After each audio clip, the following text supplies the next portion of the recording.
నువ్వు మామూలుగా సంగతులు వేస్తూ ఉంటావు బయట పాడినప్పుడు, అలా వీటికి ఏమైనా వేసావా? అంటే సంగతులు వేసి వినిపించడం శాస్త్రి గారికి?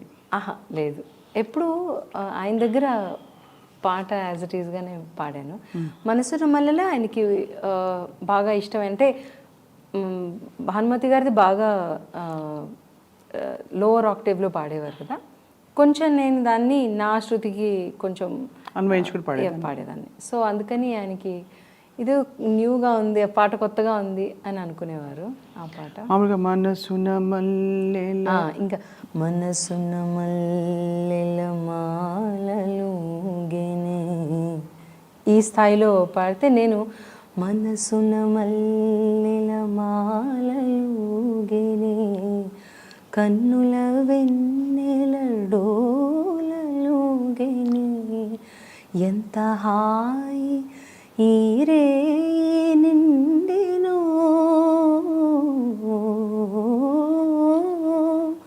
ఎంత హాయికి బ్రతుకు పండెనో ఎంత హాయి ఈ రే నిండెనో. శబాష్ శబాష్ శబాష్. ఈ పాట పాడినప్పుడు ఎంత హాయి ఈ స్టూడియో నిండెను అంతే. ఈ పాట పాడినప్పుడల్లా ఆయన ఎక్స్ప్రెషన్ అది నన్ను పట్టుకుని బంగారు తల్లి అని అనడం, ఇట్స్ పూర్తి ఒక పాటని, కళాన్ని, ఆయన గళాన్ని, ఇంకా అసలు ఇంకా వేరే ఏమీ ప్రపంచం లేదు, అదే ఆయన ప్రపంచం. దాన్ని ప్రపంచానికి ఇవ్వాలి, లోకానికి ఇవ్వాలనే ఒక సంకల్పం ఉండే యోగి సిరివెన్నెల సీతారామ శాస్త్రి గారు. ఎప్పుడైనా పర్సనల్ అడ్వైస్ ఇచ్చేవారా? అంటే ఆయన ఒక అధికారంతో, మమకారంతో ఆయన తీసుకునేవారు బాధ్యత.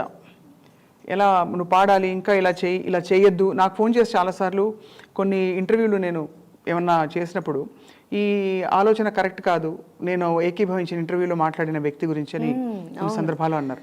అలా నీకు ఎప్పుడైనా సలహా ఇచ్చారు, నువ్వు ఇంకా పాడాలి తల్లి, ఎందుకు పాడట్లేదు? నన్ను ఎప్పుడు అనేవారు, నేను నిన్ను తీసుకెళ్తాను అంటే. నాకు రెహమాన్ గారి దగ్గర పాడడం ఇష్టం అని ఆయన దగ్గర చెప్పాను. నేను నెక్స్ట్ టైం రెహమాన్ దగ్గరికి వెళ్ళినప్పుడు నేను తీసుకెళ్తాను ఖచ్చితంగా, నువ్వు పాడాలి. అదేంటి తల్లి నువ్వు పాడకపోవడం ఏంటి, అది ఇది అని నాకు ఎప్పుడు అంటే ఎంకరేజింగ్గా మాట్లాడేవారు. పాటలు అడిగి పాడించుకునేవారు, అండ్ నాతో పాటు కలిసి పాడేవారు ఈ పాటలన్నీ కూడా. విశ్వనాథ్ గారి దగ్గరికి వెళ్ళినప్పుడు కూడా ఆయన ఒక పాట ఏదైనా చెప్తే కలిసి పాడేవాళ్ళం అనమాట. అంటే ఆయన పాడుతుంటే నేను పాడేదన్నమాట. ఫీమేల్ ఇట్లా కూడా పాడే పాటలు చాలా పాటలు.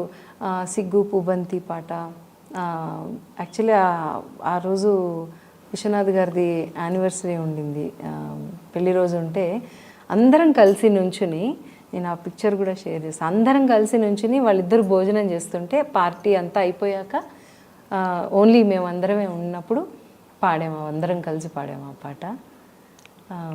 సిగ్గు పూబంతి ఇసిరే సీతామాలచ్చి, సిగ్గు పూబంతి ఇసిరే సీతామాలచ్చి, మొగ్గ సింగారం ఇరిసే సుదతి మీనాచి, సొగసు సంపెంగా గుత్తులు మెత్తగా తాకంగా, సొగసు సంపెంగా గుత్తులు మెత్తగా తాకంగా.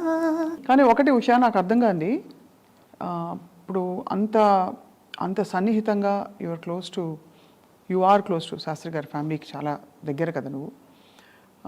ఈ వార్త వినగానే చాలా అందరూ కుదేలైపోయారు. అంతే, నా గుర్తు మన ఇద్దరం మాట్లాడుకున్నాం కూడా ఆ రోజు. అవును మాట్లాడుకున్నాం. నేను తెలియంగానే హాస్పిటల్కి వెళ్ళాము. చాలా షాకింగ్. అంటే ఇంకా వీఆర్ ఎక్స్పెక్టింగ్, అసలు సడన్గా జరిగింది అనిపించింది నాకైతే. ఏ ఫీలింగ్ కూడా చెప్పలేము. అంత క్లోజ్ వ్యక్తి అలా వెళ్ళిపోయారు అని అన్నప్పుడు ఆయనతో ఎప్పుడు ఇంకా టైం స్పెండ్ చేయలేము అనే ఒక బాధ అయితే ఎప్పుడు ఉంటుంది. ఎంత స్పెండ్ చేసిందే మా మెమరీ, అంతే. అవే మెమరీ, అవే జ్ఞాపకాలు, ఆ పాటలే మనకి బలం.